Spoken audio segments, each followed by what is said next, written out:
ज्या लोकांनी हे फिल्म केलेली आहे हल्ला बोल, त्या माणसांनी कुठल्याही तऱ्हेनं माझी परवानगी घेतलेली नाही।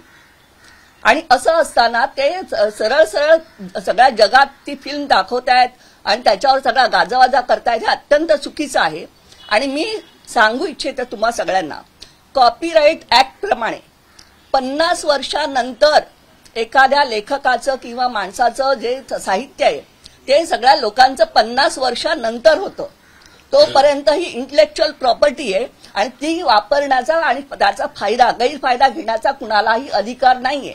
हे मी या प्रेस कॉन्फरन्सद्वारे सगळ्यांना सांगू इच्छिते की जे लोक अशी दुकान मांडतील आणि नामदेवच्या नावाचा किंवा त्याच्या प्रतिमेचा गैरवापर करतील त्यांना मी कायद्याच्या भाषेतच मी त्यांना शिकवेन।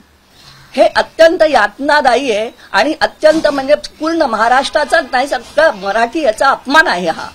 आणि अशा उद्दाम माणसाला इतक्या अधिकारावर कसं नेमलं जातं की ज्या माणसानं त्याच्या शब्द प्रभुत्वानं संपूर्ण मराठी साहित्याला उज्ज्वल केलेलं आहे, हे आपल्याच मातीत नाही तर पूर्ण जागतिक साहित्यात त्यांनी नाव मिळवलेलं आहे। आपल्या मराठीचा झेंडा त्यांनी जगात लावलेला आहे।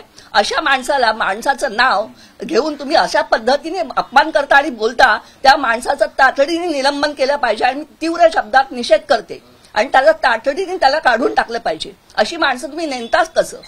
याचा अर्थ तुमचं काय दिवाळ वाजलेलं आहे आपलेचं, असंच मला वाटतं।